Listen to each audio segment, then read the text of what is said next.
to turn our backs on Kundalini, to turn our backs on this vibrant source of creative life inside of us, would be to turn our backs on ourselves.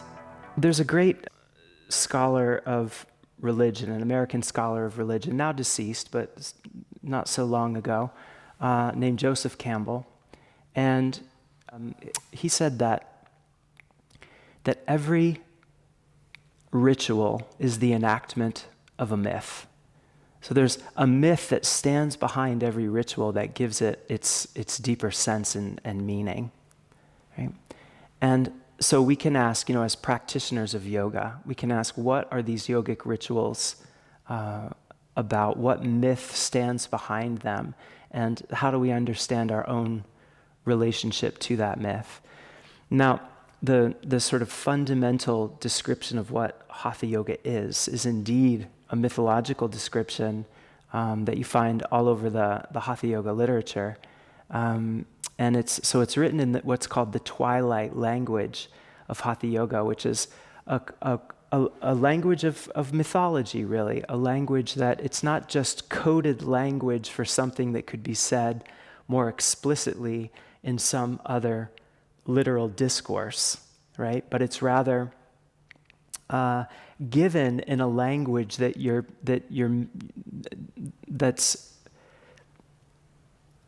meant to convey, right, that it's indeed not meant to be taken literally, but that it represents a certain kind of archetypal pattern that can reiterate itself in many different registers of experience, or in many different sort of, planes of existence, if you like, okay? And so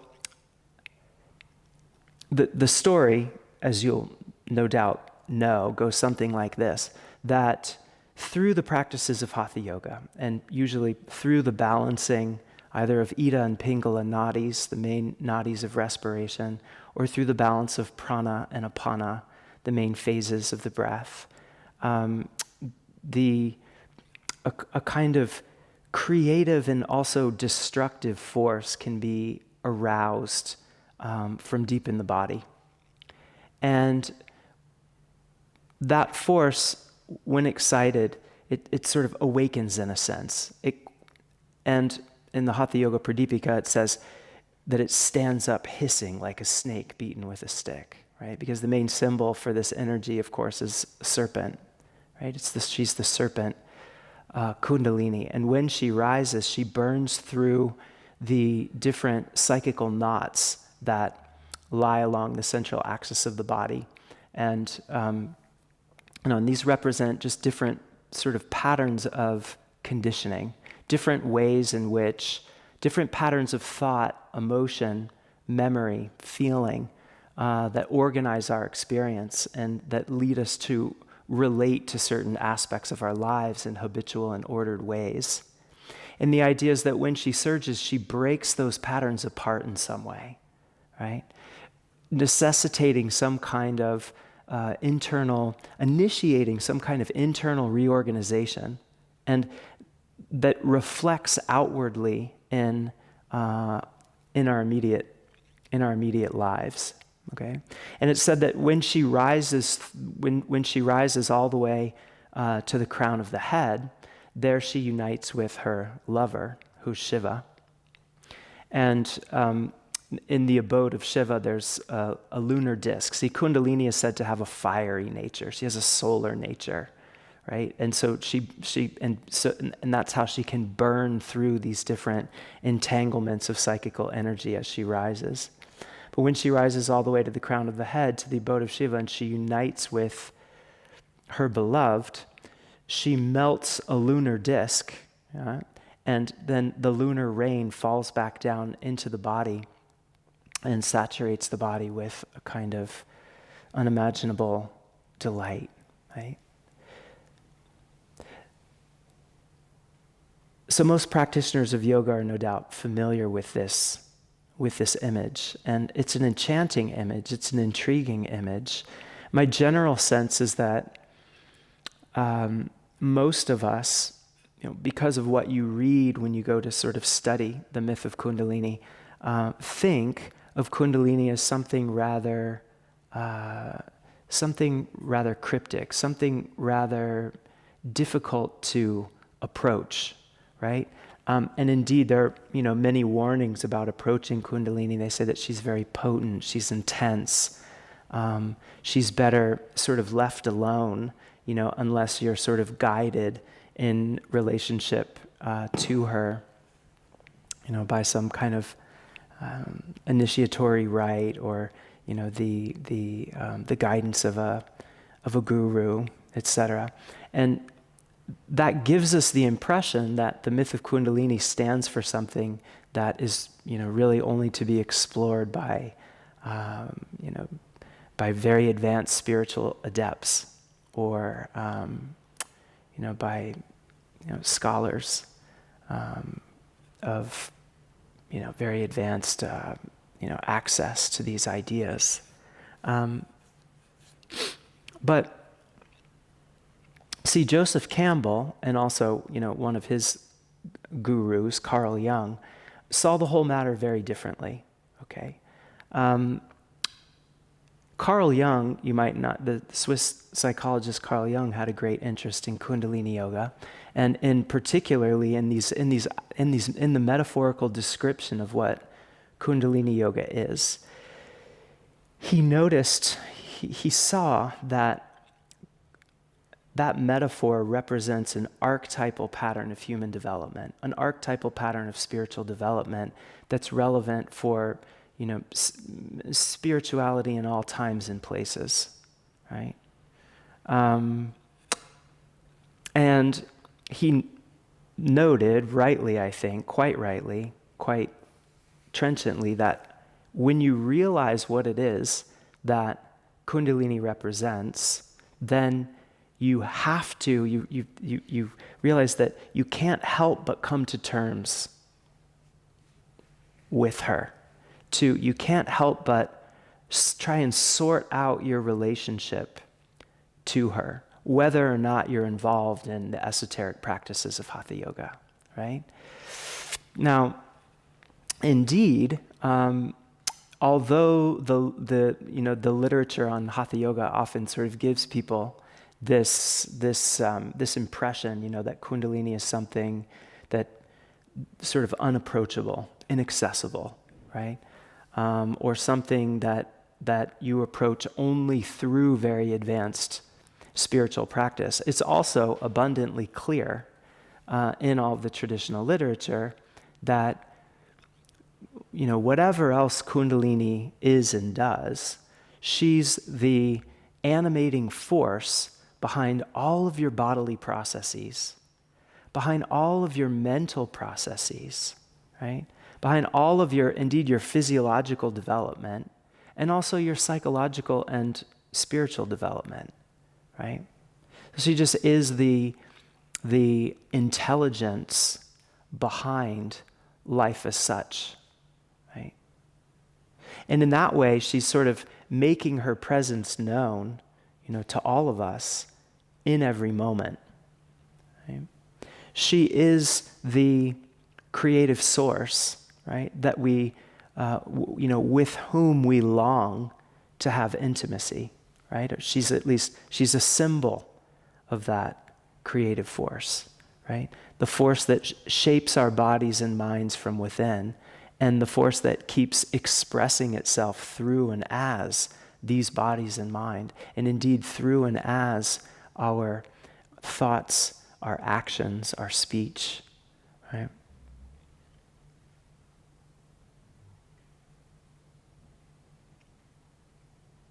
And so it's said that the heartbeat of Kundalini, or rather that your heartbeat just is the heartbeat of Kundalini, right? And that your breath just is the breath of Kundalini, right? But it's said that the idea that she's sleeping inside of you is the idea that she's mostly, that she's sort of unfolding only a very, very small aspect of her creative potential. And the idea is that she could be unfolding much, much more. She could be revealing much, much more of herself to you in any given moment, right? And that in some sense there's this idea that if we were to somehow position ourselves such that we invite her, to awaken, that could in some way bring us more alive, right? And if we think of her that way, of course, right, then we start to understand that to turn our backs on Kundalini, to turn our backs on this vibrant source of creative life inside of us would be to turn our backs on ourselves, right? It becomes something that we very much, that calls very deeply to us in some way to come to terms with. Okay. Now, how do we experience Kundalini, right? Because if we are to, to try and sort of relate to her in a more animate way, if we're a more immediate way, right? Then we need to kind of somehow place her in our experience. So let me describe for you a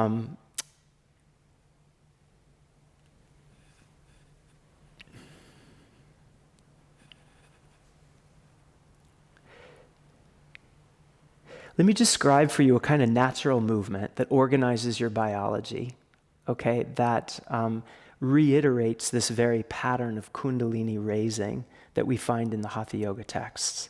Because I think this will help us to kind of refocus our attention somewhat so that we have a different and perhaps clearer and more accessible view of what it is that is at issue. So in your embryological development, in the embryological development of human beings, between about the second and third week after inception, what will eventually become your body consists of two fluid-filled sacs. One of these is called the amnion, and one is called the yolk sac. Okay, and they're like two little bubbles stuck together. And right on the interface between these two bubbles, in a place that embryologists can't predict in advance, a seam of soft tissue starts to form in linear fashion. Okay? And it forms one line, moving. It doesn't form all together, but it moves from one point to another. And then from that upper terminus, it thickens and goes back down. Okay? And that initial seam of soft tissue is called, delightfully, the primitive streak. Okay? And the resulting cord of soft tissue that forms after it thickens back down is called the notochord, right? And the notochord is, of course, one of the defining characteristics of all chordates. Okay? Now, in some chordates, especially these kind of strange sea-dwelling spongy creatures, the notochord remains throughout the life of the organism. But in human beings, it segments before your birth. Okay? And the segments of the notochord are what become your intervertebral discs. Okay? But the function of the notochord is to provide the basic organizing structure of your, of your biological body. So right after the notochord forms, it's sort of like then you have this sort of central organizing element around which, the various organs start to unpeer and unfold and kind of staggering complexity. And that is the beginning of a process that continues throughout the course of your natural life. Right? In other words, it's a process that, it continues happening in the sense that, mysteriously matter keeps organizing itself in the form of your individual body. And as soon as that stops happening, that's death, right? As long as you're alive, this process that's initiated by the primitive streak is unfolding, okay?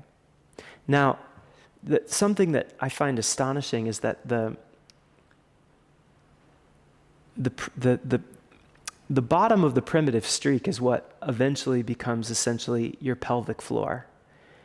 And the upper terminus of the primitive streak is basically what becomes your soft palate, okay? And so what that means is that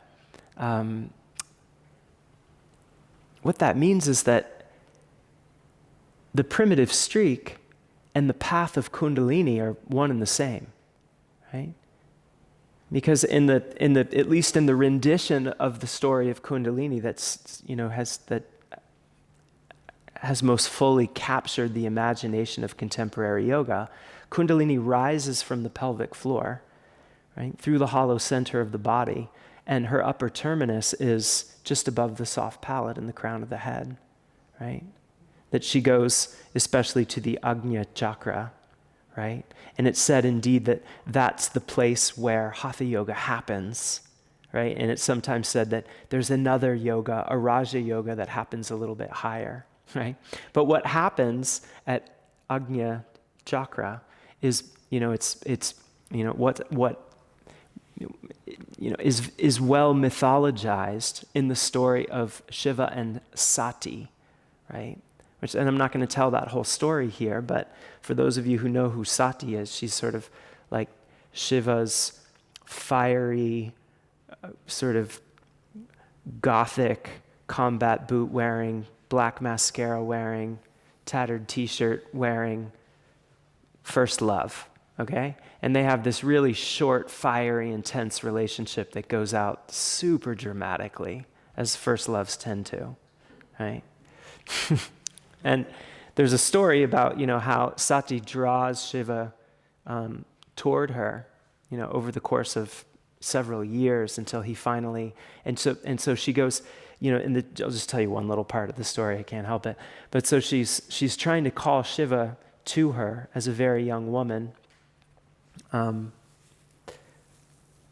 14 traditionally, but we'll say she's 19 for the sake of just updating the story, okay?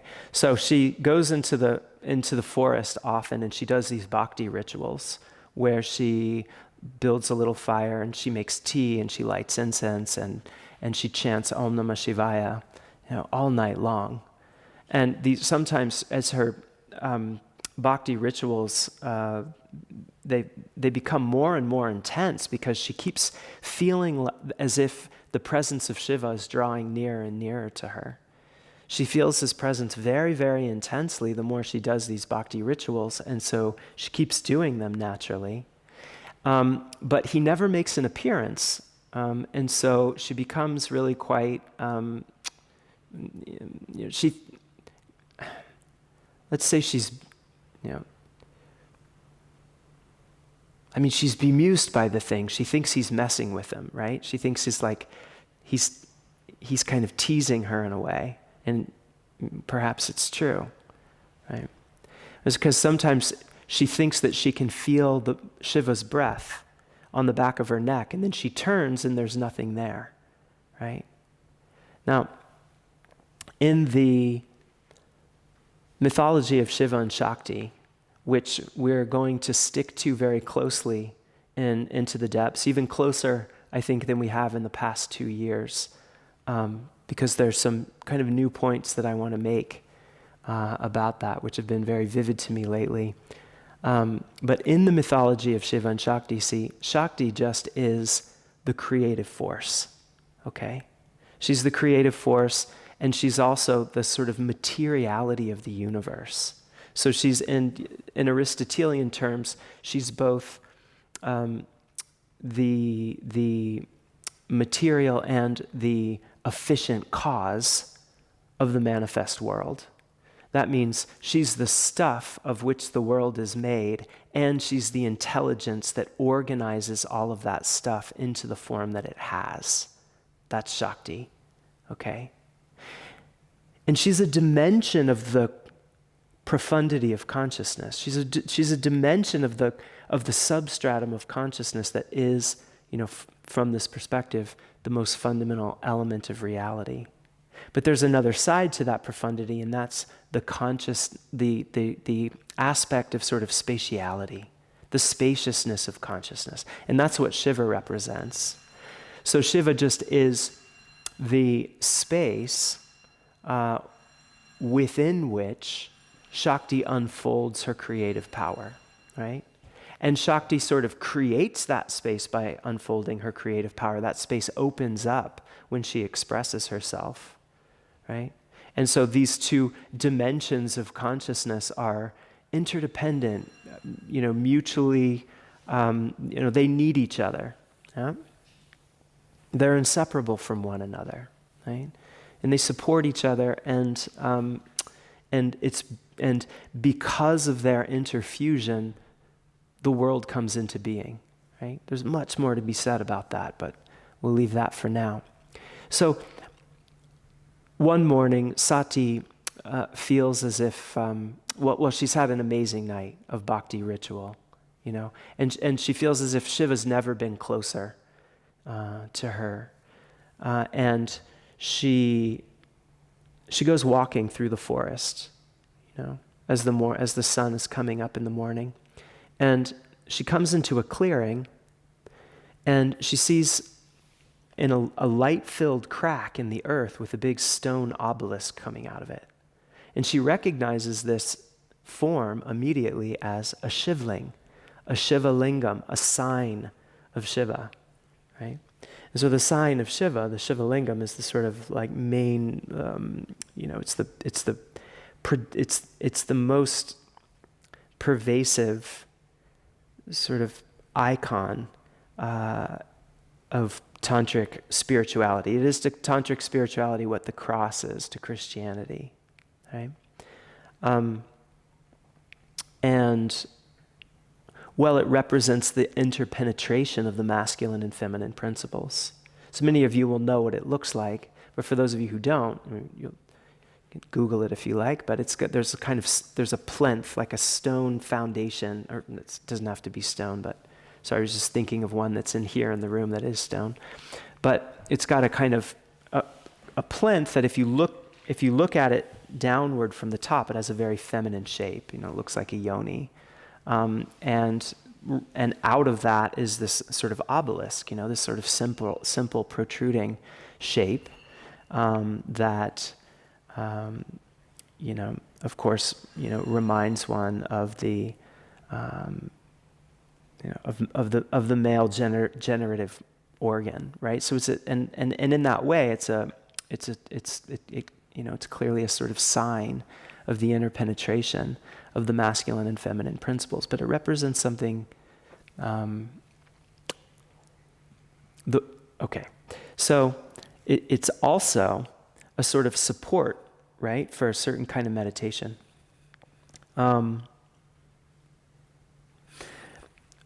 It's something that you're intended to sort of hold in the space of your mind and kind of install it in your proprioceptive awareness so that you feel the movement that it represents in your own energetic body, okay? And this is exactly what Sati does in the clearing. She sits down before this Shiva lingam, right? She takes her meditative seat, right? And she focuses her attention on that form, and she feels her prana start to gather at the center of the pelvis and then to rise up through the hollow center of the body, right? A real upsurge of erotic energy, right? And it moves through these different entanglements in her body and is sort of piercing through them, right?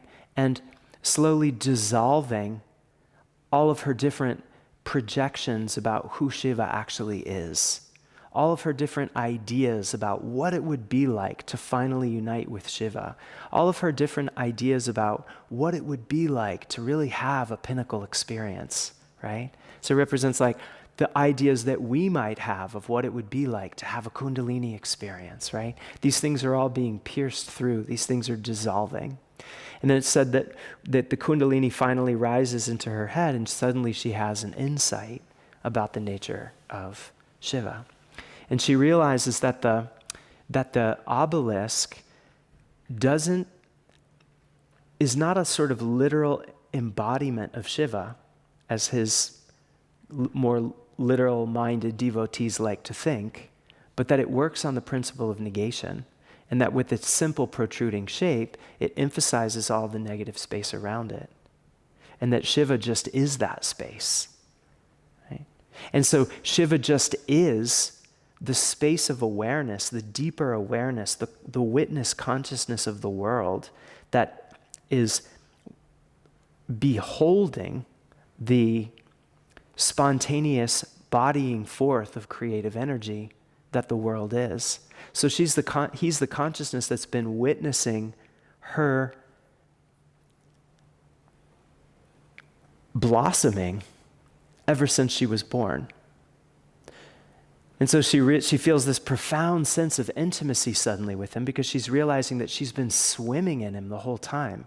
She couldn't possibly be any closer to him than she always already is. And so she realizes in that moment that her whole sense of isolation and estrangement, right, from the object of her desire was itself based on a kind of delusory projection about what it is that she's what it is that she's seeking. Okay? And of course, that's her moment of Hatha Yoga. That's her moment of the non-dual insight, right?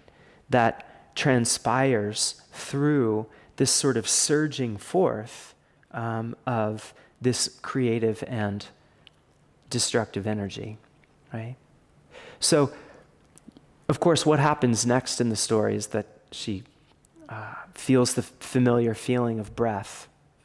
Now, not on the back of her neck, but on the front of her face, and she opens her eyes, and there's Shiva, right, sitting before her. And she feels this vast sense of spaciousness, right, radiating from the center of her own being and encompassing both of them. And she feels her creative power pouring itself out from the very deepest places in her body into the space of his consciousness. Right? And that's, of course, that is an erotic episode, right? And, instead of going home, of course, she climbs on the back of Shiva's white bull and rides up to the top of the mountain. And there it said, they make love for 25 years. Which last time I checked is a really long time. You know?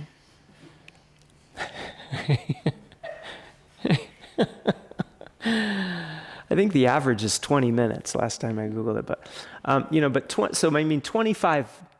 25 days would have been unimaginable. 25 hours would have been mind-blowing. It's 25 years. And so it's said, these are not human years, but these are not solar years, but celestial years. And a celestial year, if I remember correctly, is something like 72,000 solar years. Okay, so this is like an incalculably large. I know, it just gets so, like you can't even wrap your head around the number, right? So, more on what exactly that means later, perhaps. If you want to ask a question about the juicy part, you can. But that is that sort of Kundalini moment for Sati. In this story, it reminds us that what Kundalini does for her when it rises, when she has this sort of surging of energy, that what she experiences is the dissolution of her vikalpa, the dissolution of her the mental construct that she has around what it's like to have some kind of, spiritual experience, or a mental construct even around what it would be for her to realize and have intimacy with the part of her fundamental nature from which she feels so estranged, right? Now, I think that usually when we imagine having a Kundalini experience, as I said before, we imagine it as being something like inaccessible or very extraordinary. You know, we imagine that if you were to have a Kundalini experience, it would be very extraordinary, and you would have to write that down in your journal, and because that would be part of your spiritual biography, right? And and of course, you can read in the literature on Kundalini, you can read various accounts of people having these sort of extraordinary Kundalini experiences where they can't sleep and they can't eat and they're panting and, and there's tremendous pressure in the body and so on and so forth. And I think, what we do is we sort of take those ideas and we sort of, wow, because they sort of speak to the part of ourselves that keeps romanticizing this creative force and romanticizing, forming projected images of sort of what it would be like to have an immediate encounter with that force. And this is where, and I think as the myth of Sati is trying to tell us, this is part of the kind of delusory projection, right, that prevents us from realizing just how close we are to these elements of our being. And so what I'd like to say now is that in a certain way, Kundalini is, well, she's rising all the time, okay, for one thing. She's said to be, in the literature, in the tantric literature, she's sometimes said to be nityodita, which means always rising, right? It means that she's always in the process of revealing a different aspect of herself, right? You say, are you aware of that? Do you experience that in yourself, right?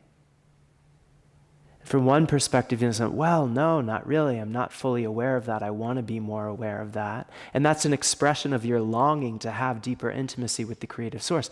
But on the other hand, you couldn't help but be aware of that because there's nothing else to be aware of. Right? The full content of your experience is the ever-rising movement of that same creative energy. So when we think of Kundalini, and when Kundalini experiences, especially even that phrase, a Kundalini experience, you imagine what that would be like, and you would imagine that it must have, it's probably very erotic, probably, or at least very, very sensual, and, would involve a real kind of, would involve various altered states of consciousness and so on and so forth. And there's no doubt that it sometimes does, and there's no doubt that it can. And there's no doubt that the kinds of experiences that Kundalini could unlock for you, right, can be among the most extraordinary kinds of experiences that human beings have. But here's my point, and I think this is a really important point, is that the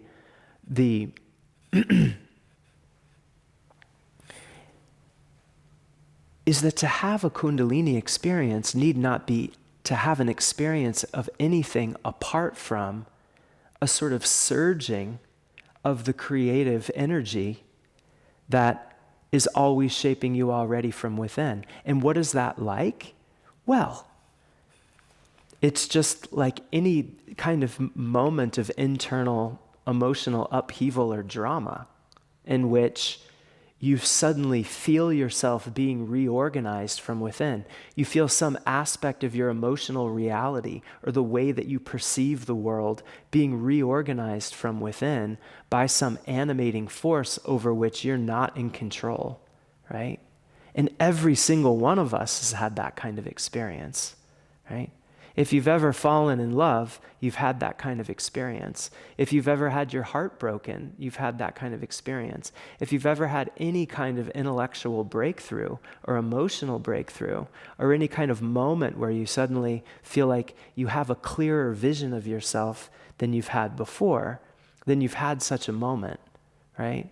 Because the materiality of that experience, right, the phenomenal character of that experience what it is that you feel when you feel a sort of surging of Kundalini need not be anything other than the stuff of the ordinary mind. It's emotion, it's thought, it's sensation, it's energy, right? That's the medium in which Kundalini moves, right? So you need not project the idea that if you were to experience her, you would experience her as being something apart from all that. She's rather the disruptive force that breaks apart the stagnant patterns of thought and feeling and memory that holds you bound in certain phases of your development. Right? And when she surges, she helps lift you over certain thresholds of consciousness. And what is it like to be lifted over a threshold of consciousness? Well, it's just to have, one of those moments that tells a good coming of age story. And we all have those stories, right? We all have those stories. They're part of how we make sense of what's happening to us, The stories of our intellectual journeys, the stories of our spiritual journeys, the stories of our our journeys with our hearts, right? The various ways in which we've fallen in love and had our hearts broken and then learned to fall in love again with a more courageous and wider, more open heart, right? Those just are Kundalini stories, right? So a metaphor that might help is that, you can kind of imagine someone saying that they really want to experience a wave in the ocean. Say maybe someone who's never seen the ocean before. Actually met a woman from Italy last May in a retreat of mine, and she came to Portugal, and it was the first time she'd ever seen the ocean, and she was older than me. And I thought that was so extraordinary and touching. She found it really extraordinary and touching. But so you can imagine such a person going down and, wanting to experience a wave and going in the water and then saying, but I'm just feeling the water going up and down. I really want to feel the wave, right? All I feel is water, right? And it's the same if you have this idea that Kundalini is going to be something else apart from the energy that surges through your mind and breaks apart these mandalas of experience. What is that like? What is it that you're feeling?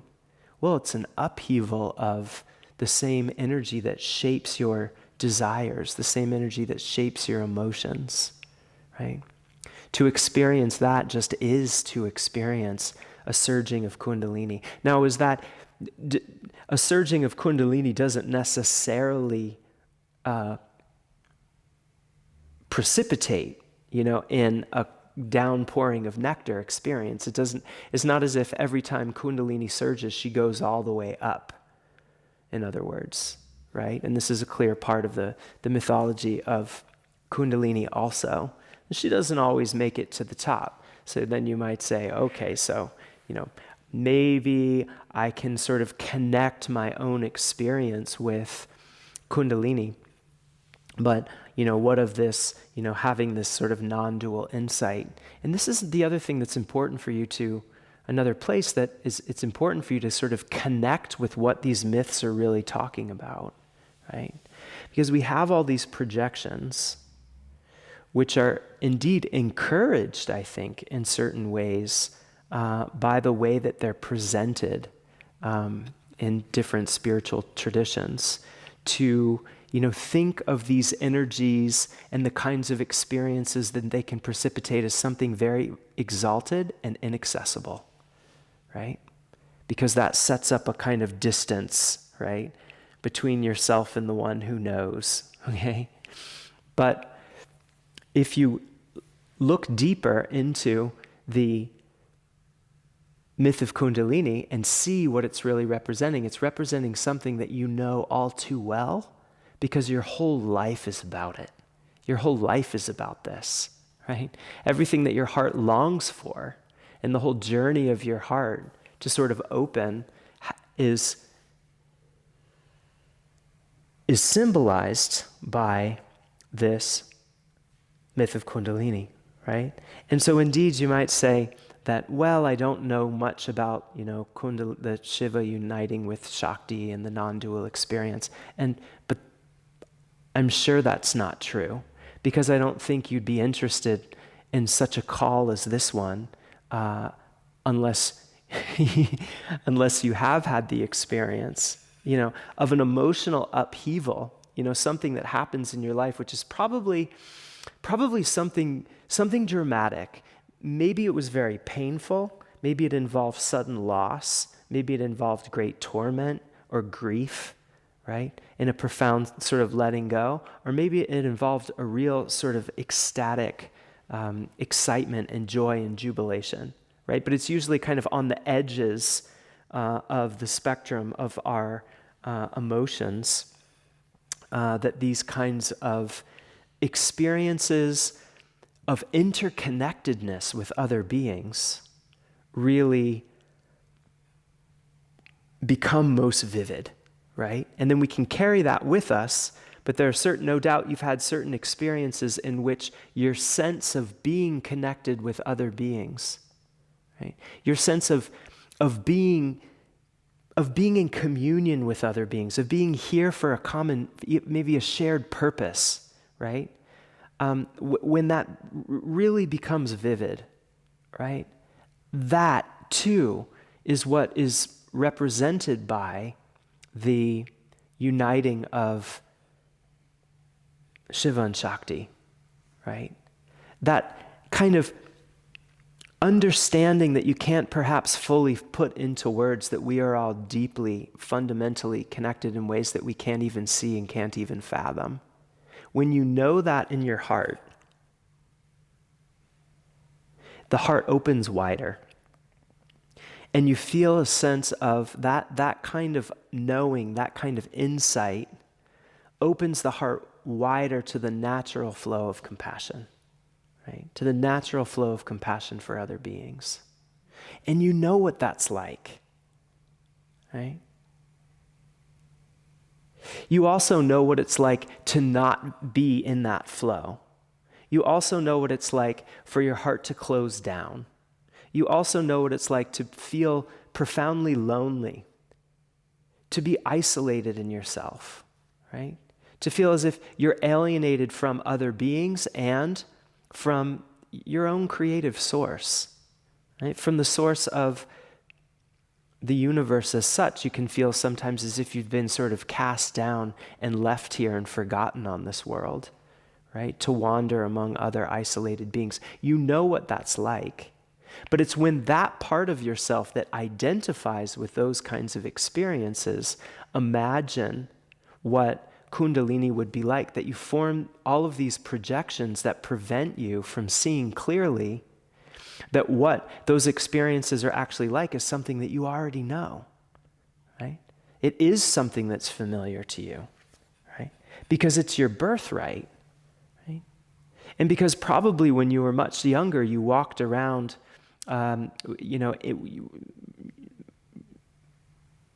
with that deep heart knowing, and that it wasn't until later when, the trials and tribulations of life sort of bruise you and knock you around, that the heart closes down a little bit in defense, right? But then from that place of defensiveness, from that place of relative sort of isolating experiences, you can start to imagine what those Kundalini experiences are or would be like, and then you start projecting an idea of them that makes them seem farther away from you than they actually are, okay? And especially when you start to associate Kundalini experiences with some idea of enlightenment, with some idea of what enlightenment would really be and who's enlightened and who's not. But that's a nasty, nasty game that the mind plays, right? And that organized religions are more than happy to encourage you to play on yourself because it reinforces various power structures, right? So whatever truth there might be to it, it also gets used for those sinister purposes all too often, as you know, right? And we're easily sort of tricked into that because the sort of more isolated, more confused mode of being is one in which we're like a little bit more comfortable perhaps, right? It's a little more familiar to us. And having our hearts open really wide, although when you're doing it, it feels like the easiest thing in the world, right? But the opening itself, there's like a little treachery there, right? Because you take an emotional risk as you open your heart wider and wider. Right? So the downpouring of the nectar, if the ascent of Kundalini, right, is really about the sort of erotic longing of Shiva, of Shakti, to unite with her beloved, right? Then the downpouring of the nectar is about it's the descent of grace, right? So in the spiritual life, there's the ascending movement of desire, the ascending movement of the heart's longing for intimacy with the divine, right? And then there's this sort of answering, right, of the divine and the descent of that divine presence. And one of the beautiful things about this metaphor of Hatha Yoga is that it clearly locates all of those elements of that whole dramatic story in the microcosm of the human body, right? Not exclusively, I don't say it locates it only there, but it says that the whole dynamic is inside the human body. So even the thing that you long for, right, or inside your being, if you like. I'm using body in a very, very wide sense there. But that the very thing that you long for, the object of your spiritual longing, is itself, according to this metaphor, not something that you have to call down from far outside you, but something that already stands impossibly close to you, right? And so something that you simply sort of open yourself up to in some way and allow it to stand forth, right? And when that happens, there's a sense that, from when you imagine that happening, you imagine that something very dramatic needs to shift and change in order for that to happen. But then when it happens in the various ways that I'm not telling you anything you don't know, I'm just reminding you of the importance of things that you already know, so that you can see the way that the myth of Kundalini speaks already to everything that you're concerned with, right? Most immediately, everything that's sort of most important to you in your emotional and spiritual life.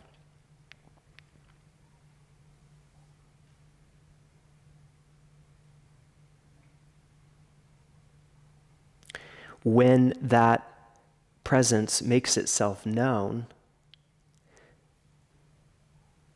you realize that you'd simply forgotten something that you already knew in your heart, and that it feels as if nothing much has changed at all, except that you've shaken off a certain kind of delusion that was preventing you from seeing how things always already were, right? And so in a certain sense, you're connecting to a field in which nothing's changed, but you've simply opened yourself up to what is, right? And that was only a very subtle shift of attention, a subtle shift of mind, right? And what rains down, which is a very rich subject for us to talk about some other time, but when that Soma rains down from the 1,000-petal lotus at the crown of the head, or from the lunar disk, and when it rains down, it says that it floods all of the nadis with delight. And now the nadis, of course, different patterns of movement in the nadis represent different perceptions, different thoughts, different memories, different emotions. And so when they say that all of the nadis are suddenly flooded with this sort of milky white substance. The idea is that all the perceptual channels are open, right? That there's a complete opening of your entire being to what is. As if you're no longer brooking resistance to any part of yourself, but embracing every part and allowing every part of yourself to pour forth. So there's nothing within yourself in this story that had to be decimated, nothing that had to be, that you had to sort of disabuse yourself of, nothing that you had to really overcome. Just a few simple delusions about the nature of who you are and how you relate to the creative force had to be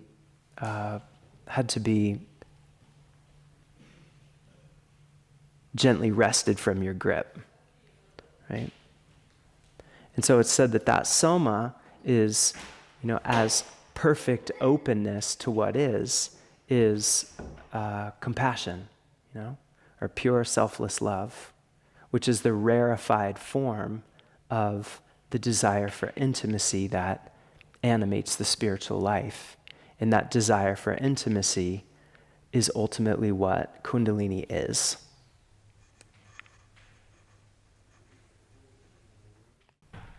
I think I'll stop there.